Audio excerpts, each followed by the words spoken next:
communauté. Alors tous les matins, ils sont une petite centaine à venir au pied de la falaise, à l'embouchure du fleuve, pour attraper des crevettes et des sabres. Ça, c'est de la pêche artisanale.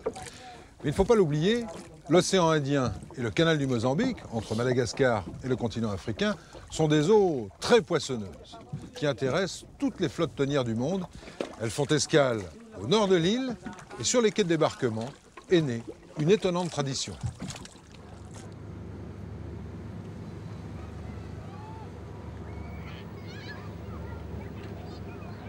Le port de Diego, c'est 400 dockers pendant la pleine saison et 400 combinaisons de rechange qui sèchent au soleil.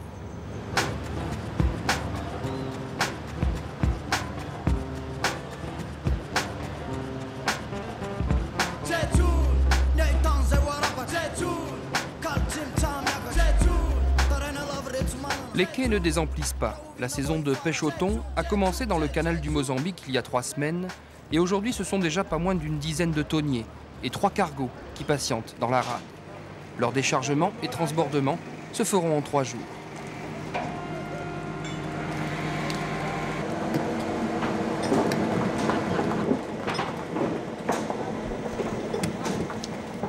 Le thon déchargé est destiné à une usine française de Diego. Le poisson qui est embarqué sur les cargos partira lui vers l'Europe et l'Asie.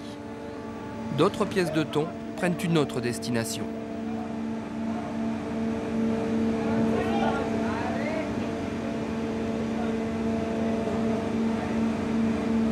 Repéré dans la cale par les dockers malgaches, il est mis à l'écart, rangé parfois dans des sacs ou ficelé soigneusement.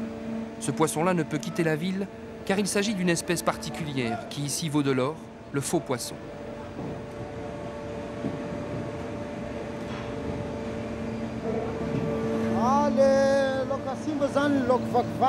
Le faux poisson, c'est celui qui est abîmé et celui que les Blancs ne veulent pas, les grosses sardines ou les dorades. Et pour nous, c'est un avantage, car il nous permet de gagner un peu plus tous les jours. Et oui, dans les autres ports du monde, les pièces abîmées et toutes les espèces moins nobles servent à faire de la farine de poisson. À Diego, c'est une tradition. Elles sont offertes aux dockers de la ville. C'est de l'argent, oui, c'est pas mal d'argent. Mais vous savez, personne ne s'enrichit vraiment avec ça. On est trop nombreux à se le partager. Un poisson comme ça vaut seulement 1000 francs.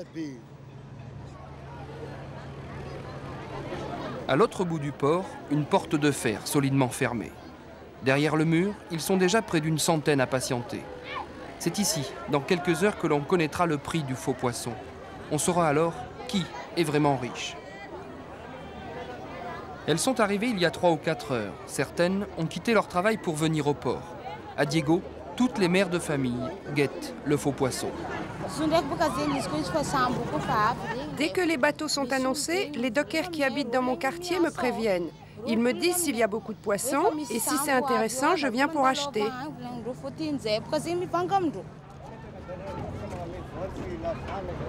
À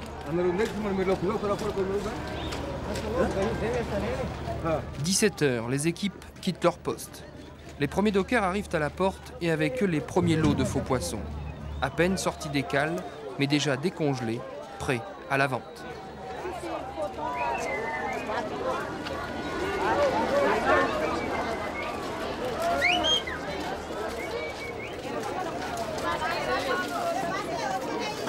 Clovis n'a lui que 200 000 francs malgaches, soit 200 francs français en poche. Avec cette somme, il doit acheter bien sûr le plus de poissons possible. Moi, je dois en acheter pour 200 000 francs malgaches, pas plus. Mais quand il y a beaucoup de poissons, comme aujourd'hui, tout le monde se précipite. On se bat même pour avoir du poisson et les prix montent. Alors j'attends un peu avant d'acheter.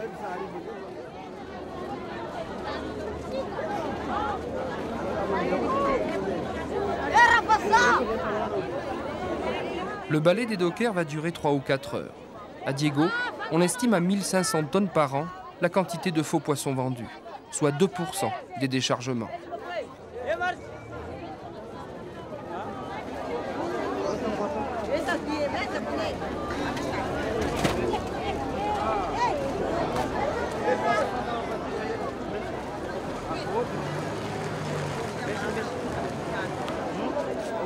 Aujourd'hui, les hommes sortiront au total 13 tonnes de poissons. Et le prix passera de 1500 à 1000 francs le kilo pendant la soirée. Chaque docker y gagnera 50 000 francs malgaches, 50 francs français, soit 3 fois son salaire quotidien. Oui, le faux poisson, c'est beaucoup d'argent.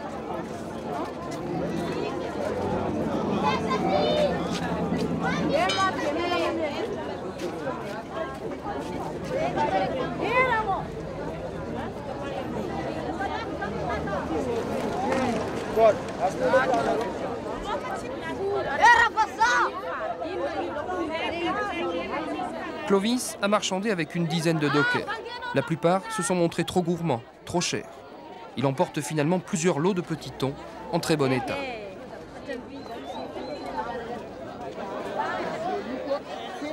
Mes paniers ne sont pas encore vraiment pleins, mais je dois faire vite. Il faut aussi que je trouve une voiture. Je dois ensuite aller jusqu'à Ambiloubé pour le vendre. Ceux-là font du lokosir, du poisson salé.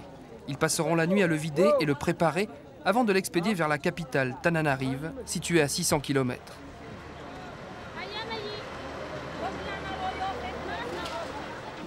Les cargos sont toujours à quai et le trafic continue. À la nuit tombée, les responsables du port sont venus surveiller les sorties. Quelques belles pièces se glissent parfois dans les lots de faux poissons.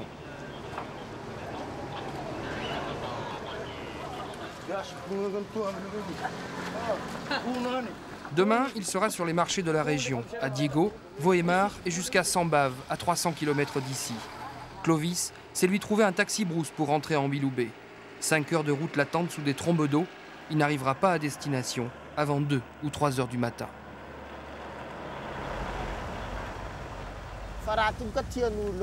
J'aime bien vivre comme ça.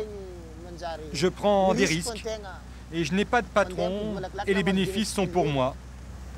Aujourd'hui, c'était difficile. Les prix n'ont pas baissé comme d'habitude. Parfois, le poisson ne vaut que 500 ou 750 francs. Là, je l'ai eu à 1000 francs. Ça sera dur de le vendre.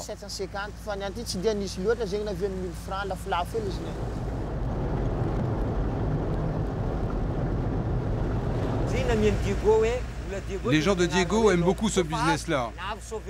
Ils l'ont appelé le « Sauvez-moi ». Parce que c'est comme si Dieu venait à leur secours. C'est vrai qu'avec 500 ou 1000 francs de faux poissons, on peut nourrir toute une famille. La viande coûte 7000 francs, il n'y a que les bouchers qui n'aiment pas ce poisson-là. En ville, les gens sont plus civilisés, mais à la campagne, les gens au début n'en voulaient pas. Ils disaient, si les Blancs ne veulent pas de ce poisson, c'est qu'il est sûrement empoisonné, il va nous tuer.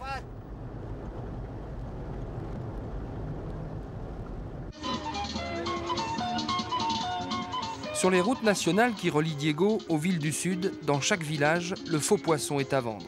C'est ainsi de mars à juin. Une aubaine pour les dockers, un don du ciel pour les familles et pour Clovis.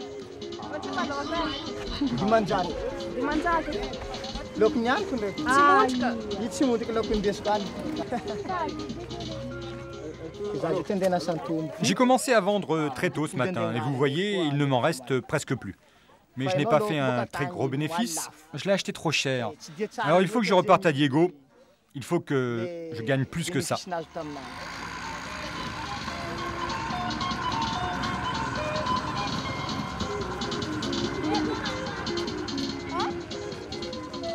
Traditionnellement, les femmes d'ici, les femmes